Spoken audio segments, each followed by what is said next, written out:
नमस्कार प्रिय विद्यार्थियों, वीके नॉलेज इलेक्ट्रिकल में आप सभी का स्वागत है। आईटीआई सेकेंड ईयर के अभी एग्ज़ाम होने हैं।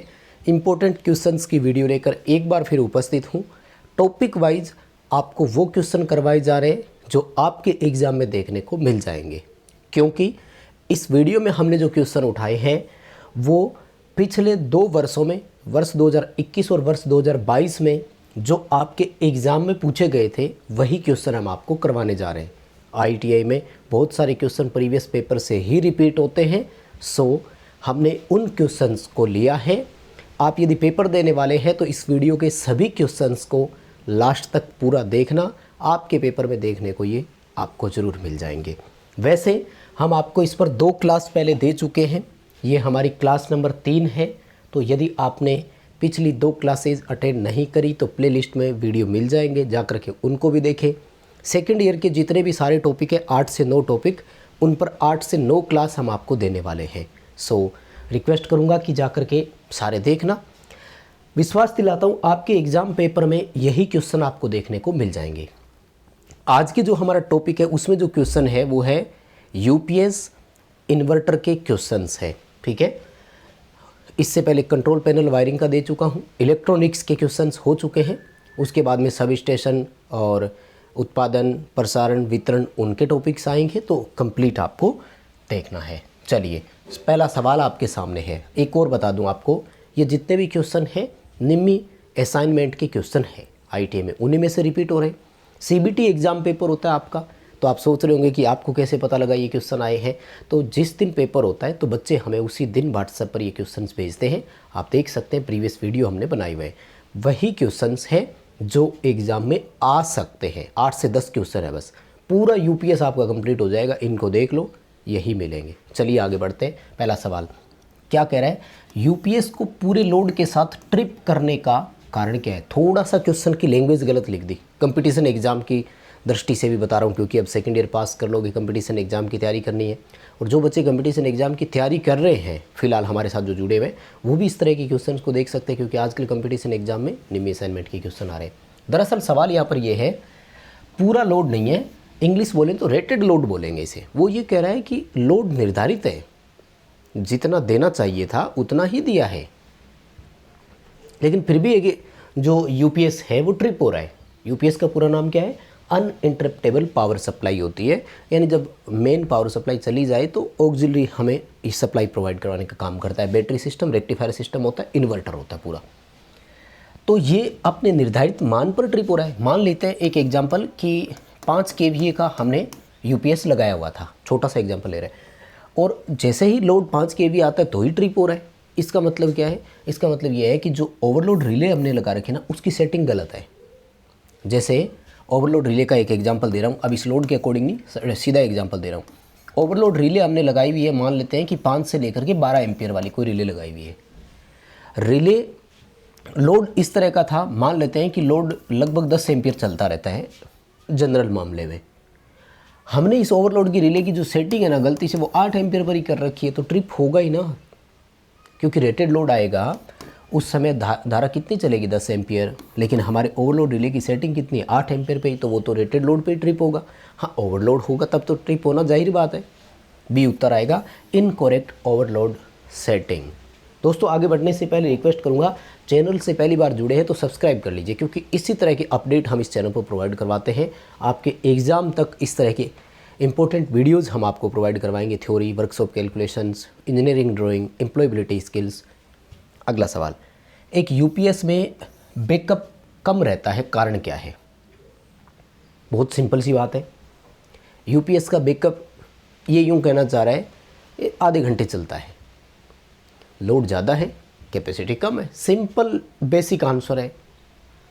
आपने जो यूपीएस लगाया है वो छोटा है, रेटिंग कम है उसकी, भी सिंपल सी बात है। मुझे कहीं लोड की ज़रूरत है, मान लेते हैं कि घर में लोड 3 किलोवाट रहता है और हमने जो यूपीएस लगाया वो 1 किलोवाट का है, तो जाहिर सी बात है जल्दी ट्रिप होगा।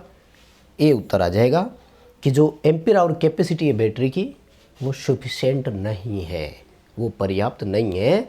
बैटरी की जो रेटिंग है वो कम है, जितना लोड के अकॉर्डिंग हमें चाहिए था उतना है नहीं, ठीक है। चलिए अगला सवाल देखो।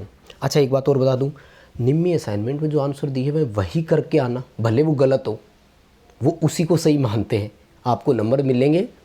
और देखो सेकेंड ईयर में बैक लग गई तो बहुत मुश्किल हो जाएगा, कंपटीशन एग्ज़ाम भी देने होते हैं, अच्छे नंबरों से पास होना ज़रूरी होता है, क्योंकि कई जगह भर्तियाँ आती है तो उनमें ITI के नंबर मिनिमम नंबर दे दिए जाते हैं कि इतने नंबर होने चाहिए, इसलिए अच्छे से करके आना।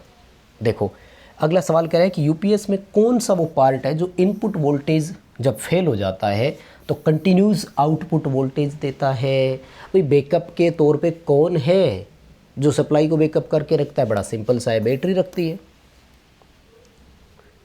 भैया जब हम सप्लाई है उस समय एक बैकअप रख रहे थे, कौन था बैकअप के रूप में? बैटरी थी। बैटरी स्टोरेज कर रही है अपने अंदर रासायनिक ऊर्जा के रूप में, बाद में ज़रूरत पड़ने पर उसे विद्युत ऊर्जा में कन्वर्ट कर दिया।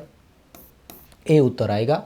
जब हमें सप्लाई की ज़रूरत पड़ती है तो हमें सप्लाई बैटरी के माध्यम से मिलती है। ठीक है, आगे बढ़ने से पहले एक रिक्वेस्ट और करूँगा कि इस वीडियो के डिस्क्रिप्शन में लिंक दिया हुआ है, हमारा एंड्रॉयड एप्लीकेशन डाउनलोड कीजिए। ऐप में हम हर मंडे आपके लिए फ्री प्रैक्टिस टेस्ट प्रोवाइड करवाते हैं जिससे आपका अभ्यास बढ़ता जाता है। सो ऐप डाउनलोड ज़रूर कीजिए, डिस्क्रिप्शन में लिंक दिया हुआ है। साथ ही डिस्क्रिप्शन में दिए गए लिंक से जाकर के आप हमारा टेलीग्राम ज्वाइन कर लीजिए, क्योंकि हम वहाँ पर भी आपको PDF और अपडेट्स देते रहते हैं।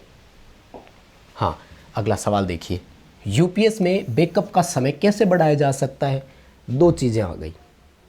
पहले इसने पूछा कि बैकअप कम है, अब कह रहा है बैकअप को फिर बढ़ाएं कैसे? बात तो सिंपल सी है। बैकअप किस चीज़ पर डिपेंडेंट था? बैटरी पर। एक बैटरी की एम्पेयर आवर कैपेसिटी कम थी, यूपीएस का बैकअप टाइम कम है। बैकअप टाइम को बढ़ाना है, एम्पेयर आवर कैपेसिटी बढ़ाइए। क्या करेंगे? ये रहा, increase the ampere hour capacity of battery. Battery की एम्पेयर आवर क्षमता को हमें इंक्रीज करना है, बढ़ाना है, सिंपल सी बात है। बी उत्तर कर देना। ठीक है। हाँ, मैं रिक्वेस्ट करूँगा कि आपके जितने भी जानकार हैं, जो बच्चे कंपटीशन एग्ज़ाम की तैयारी कर रहे हैं, तो जो ITI का एग्ज़ाम देने वाले हैं उन तक ये वीडियो पहुंचाइए, और आप भी अपने दोस्तों तक पहुंचाइए जो एग्ज़ाम देने वाले बच्चे हैं। अपने सर्किल में जो भी फ्रेंड सर्किल है वहाँ तक ये वीडियो पहुंचाइए ताकि वो भी देख सके एग्ज़ाम से पहले और वो भी अच्छे से क्वेश्चंस करके आ सके। अगला सवाल, वोल्टेज स्टेबलाइज़र है, इलेक्ट्रॉनिक सर्किट है, उसमें फॉल्ट हो गया यानी शॉर्ट सर्किट दोष, आपको उसकी जांच करनी है। किसका यूज करेंगे? देखो शॉर्ट सर्किट जांचने के लिए दरअसल मल्टीमीटर है। वैसे शॉर्ट सर्किट की बात नहीं है, इलेक्ट्रॉनिक इक्विपमेंट या इलेक्ट्रॉनिक सर्किट पे जब भी जांच करनी हो ना तो मल्टीमीटर ही सबसे बेटर ऑप्शन होता है। दरअसल हम इसमें क्या कर सकते हैं, रेजिस्टेंस नापना हो तो भी नाप सकते हैं, और किसी भी कंपोनेंट की कंटिन्यूटी टेस्ट करनी हो वो भी संभव है, कंटिन्यूटी टेस्ट भी इससे किया जा सकता है। और जनरल मामले में इलेक्ट्रॉनिक सर्किट में कंटिन्यूटी टेस्ट ही किया जाता है, जहाँ से हम किसी भी सर्किट की जांच करते हैं, IC सही है कि नहीं है, रजिस्टर सही है कि नहीं है, कैपेसिटर सही है कि नहीं है, डायोड सही है कि नहीं है, इन सब की जांच एक मल्टीमीटर से पॉसिबल होती है। ठीक है, डी उत्तर कर देना। इम्पोर्टेंट क्वेश्चन है, रिपीट हुआ है अब तक, आपके एग्जाम में भी रिपीट हो सकता है। एक तो खास बात ये ध्यान रखना कि जितने भी डायग्राम होते हैं ना वो तो पक्का देते हैं, इसलिए निम्न असाइनमेंट में जिस टॉपिक में डायग्राम दिए हुए हैं वो सारे पढ़ करके जाना, उनमें से तो क्वेश्चन आएगा ही आएगा। सवाल पूछ रहा है कि AC में वोल्टेज स्टेबलाइज़र आपको दिखाया गया है, इसका नाम क्या है? देखो यहाँ एक स्विच लगा रखा है और ये देखो फील्ड वाइंडिंग में से टेपिंग निकाल रखी है। जब वाइंडिंग में से टेपिंग निकाल रखी है और हमें एक सेलेक्टर स्विच दे रखा है तो इसे बोलते हैं मैनुअल वोल्टेज स्टेबलाइज़र, जिसमें मैनुअल का हिंदी में मतलब होता है हस्तचालित, यानी हमें हाथ से वोल्टेज को सेलेक्ट करना होगा, क्योंकि एक ऑटो होता है, ऑटोमेटिक वोल्टेज है, एक मैनुअल होता है। ठीक है, और इसमें एक कांस्टेंट वोल्टेज ट्रांसफार्मर वाले में क्या होता है कि ये फेरो रेजोनेंट सिद्धांत पे काम करते हैं, इनकी वोल्टेज कांस्टेंट रहती है तो ये वैसे स्थायी बनाए रखते हैं, और सर्वो वोल्टेज स्टेबलाइज़र वर्तमान में सबसे ज़्यादा इस्तेमाल होने वाला यही है। अगला सवाल लो आ ही गया क्वेश्चन जिसका पिछले में बात करी। नियत voltage transformer constant voltage transformer किस सिद्धांत पर कार्य करता है। अब देखो ये कंपटीशन एग्जाम में भी आ चुका है, हरियाणा लाइनमैन का पेपर हुआ था 2019 की बात है, ये सेम क्वेश्चन पूछा गया था। फेरो रेजोनेंट ट्रांसफार्मर किस सिद्धांत पर कार्य करता है। सॉरी 2021 में जो उत्तरी हरियाणा बिजली वितरण निगम लिमिटेड का हुआ था लाइनमैन का पेपर, उसमें क्वेश्चन पूछा गया था। ठीक है, तो ये फेरो रेजोनेंट सिद्धांत पर काम करता है। फेरो को हिंदी में लोहे बोलते हैं, रेजोनेंट को अनुनाद बोलते हैं। तो लोहे अनुनाद सिद्धांत शुद्ध हिंदी में लिखा हुआ आपको मिल जाएगा। सी उत्तर कर देना। बहुत इंपॉर्टेंट क्वेश्चन है, पेपरों में पूछा जा चुका है, आपसे भी पूछा जा सकता है। अगला सवाल, इन्वर्टर क्या करता है। फर्स्ट ऑफ ऑल इन्वर्टर का काम होता है जो डीसी होता है उसको एसी करना। अब यहाँ ये देख लो, पहले तो डीसी को एसी कहाँ करवा रहा है, एक तो ये रहा, ठीक है, बस बी उत्तर है, यही आएगा। ठीक है, डीसी वोल्टेज को एसी वोल्टेज में कन्वर्टर करना इन्वर्टर का काम है, और कन्वर्टर का काम होता है एसी को डीसी करना।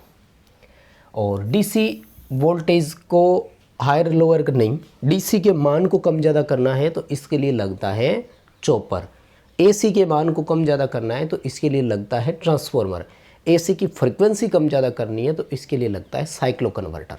ठीक है, सारे कन्वर्टर जितने भी है ना एक साथ याद रखो, इनको ज़रूरी बहुत है, पेपर में आ जाएगा। अगला सवाल देखो, ऑटोमेटिक वोल्टेज स्टेबलाइजर का कहाँ उपयोग करेंगे। देखो ऑटोमेटिक वोल्टेज स्टेबलाइजर टीवी में भी काम में ले सकते हैं। और यहाँ एक प्रॉब्लम हो गई, हिंदी और इंग्लिश दो अलग अलग लिख दिए इन्होंने। अगर हिंदी को देखें ना, एसी लिखा हुआ है एयर कंडीशनर, तो उसमें भी होता है, लेकिन कहते हैं कि जब हिंदी और इंग्लिश में कोई भी किसी भी तरह का मिसमैच हो रहा हो तो हमेशा इंग्लिश वाले को सही मानते हैं। तो पंप की मोटर में ऑटोमेटिक वोल्टेज स्टेबलाइजर नहीं होता है, इसलिए इन्होंने सही उत्तर नहीं माना। तो सी उत्तर को आपको सही करके आना है, आपके पेपर में भी नंबर पूरे मिल जाएंगे। ठीक है, आगे देखो। अच्छा, और क्वेश्चन इसमें इतने ही है, लेकिन यदि आप कुछ भी नहीं छोड़ना चाह रहे तो फिर पूरे चैप्टर के सारे क्वेश्चन पढ़ के जाना। ठीक है, 25-30 क्वेश्चन दिए हुए होते हैं, हमने इसमें 8-10 क्वेश्चन आपको बताए हैं। आप यदि चाहते हैं कि और भी क्यों रिस्क लें कि कुछ नहीं छोड़ना, तो सारे करना। ये वो है जो हर बार रिपीट हुए हैं और असाइनमेंट में से आ रहे हैं, और आईटीआई में तो रिपीट ही होते हैं क्वेश्चन। ठीक है, देखो अगला सवाल, ऑफलाइन यूपीएस पर ऑनलाइन यूपीएस का फ़ायदा क्या है। ऑनलाइन होता है कि ऑटोमेटिक कन्वर्ट हो जाता है, ऑफलाइन वाले में क्या है, एक चेंज ओवर स्विच लगता है जिससे आपको खुद चेंज करके आना पड़ता है। तो फ़ायदा ये है कि हमें इसमें कोई भी चेंज ओवर का झंझट ही नहीं है, सारी समस्या ख़त्म, चेंज ओवर करना ही नहीं है, अपने आप आ जाएगा, लाइट गई फिर आ गया, और कोई टाइम नहीं लगता है। ऑनलाइन यूपीएस में चेंज ओवर टाइम एग्जाम में पूछा जा चुका है, ध्यान रखना, तो 0 मिलीसेकंड लिखते हैं इसको। ऑनलाइन यूपीएस में चेंज ओवर का कोई समय नहीं लगता है, ऑफलाइन में लगता है। पहले तो आप जाएंगे वहाँ तक, फिर स्विच ऑन ऑफ करेंगे, और ऑन ऑफ के दौरान जो ट्रांजिएंट उत्पन्न होंगे वो भी समस्याएं आएगी, सर्ज प्रभाव बोल सकते हो। डी उत्तर सही कर देना। और अगला सवाल है, PWM का पूरा नाम क्या है। तो इसका पूरा नाम होता है पल्स विड्थ मॉड्यूलेशन। ठीक है, इन्वर्टर में लगता है वेव फॉर्म को मॉड्यूलेट और डीमॉड्यूलेट करने के लिए होता है, क्योंकि कुछ इन्वर्टर ऐसे होते हैं जो पूरी तरह से साइन वेव नहीं देते, पुराने टाइम के होते थे, जिसकी वजह से इक्विपमेंट आवाज़ करने शुरू कर देते हैं। फ्रीक्वेंसी कन्वर्टर कौन सा है, देखो आ गया, फिर से एक एक करके सारे बताता हूँ, ध्यान से सुनना। पहला क्या है, रेक्टिफायर। रेक्टिफायर क्या करता है, एसी को डीसी। दूसरा क्या है, चॉपर, ये क्या करता है, डीसी को स्टेप अप और स्टेप डाउन करता है। साइक्लो कन्वर्टर, ये आएगा फ्रीक्वेंसी बदलने वाला। डीसी को एसी कौन करता है, इन्वर्टर। ठीक है, और एसी को स्टेप अप और स्टेप डाउन कौन करता है, ट्रांसफॉर्मर। कम से कम कंपटीशन एग्जाम की तैयारी कर रहे हो तो इन 4, 5, 10 एक नाम को याद रखो, बहुत इंपॉर्टेंट है, पूछ लिए जाते हैं पेपर में। अभी सी आएगा, साइक्लो कन्वर्टर बोलते हैं। ठीक है, सी उत्तर कर देना। अगला सवाल देखो, यूपीएस का पूरा नाम क्या है, बता ही चुका हूँ, अनइंटरप्टेबल पावर सप्लाई है, यानी बिना बाधा डाले सप्लाई प्रदान करना। और अगला सवाल, हाँ अब ये देखो, वैसे तो सेल बैटरी वाले चैप्टर का क्वेश्चन है, लेकिन यूपीएस में बैटरी लगती है, इसलिए यहाँ भी जोड़ रखा है। कहते हैं कि कौन सा वो शब्द है जो ये परिभाषित करता है कि किसी भी पदार्थ का द्रव्यमान इलेक्ट्रोलाइट के 1 कूलाम आवेश के द्वारा मुक्त होता है, यानी m समानुपाती q। q का क्या होता है it। it का मतलब क्या होता है, it का मतलब क्या है, it कूलाम ही होता है, q बराबर it होता है ना। तो वो समान अनुपात वाले को हम अनुपात निकालते हैं तो z निकल कर आता है, क्योंकि आपको भी पता है m बराबर ZIT होता है। तो m/q करते हैं तो z आता है, और z होता है ECE, इलेक्ट्रोकेमिकल इक्विवेलेंट, विद्युत रासायनिक तुल्यांक बोलते हैं। और अगला सवाल, ये क्वेश्चन वो है जो सबसे ज़्यादा बार रिपीट हुआ है, 2019, 20, 21, 22 हर साल पेपरों में आया है। 240 वोल्ट एक सप्लाई में है, इसमें न्यूनतम एक्सेप्टेबल वोल्टेज कितनी है। देखो, अगर सप्लाई की बात करें ना, तो सप्लाई में 5% का उतार चढ़ाव मान्य है, यानी 5% ज़्यादा भी हो सकता है और 5% कम भी हो सकता है। आप 240 का 5% निकालते हैं तो 12 वोल्ट आता है। तो कम कितना एक्सेप्ट है, 228 वोल्ट। अगर इसमें अधिकतम पूछ लेता तो कितना है, 252 वोल्ट। ये लो, मिनिमम और मैक्सिमम दोनों बता दिए मैंने आपको, ठीक है। चलिए प्यारे बच्चों, आज के लिए इतना ही है। नेक्स्ट टॉपिक लेकर फिर उपस्थित होंगे। 3 क्लास हो चुकी है, मैं रिक्वेस्ट करूंगा कि आप 1, 2, 3 तीनों को सीक्वेंस वाइज जरूर देख कर आए। पहली बार जुड़े हैं चैनल से, सब्सक्राइब कीजिए, ऐप डाउनलोड जरूर कर लीजिए, और हो सके तो इस वीडियो को शेयर जरूर करना दोस्तों के साथ। बहुत धन्यवाद।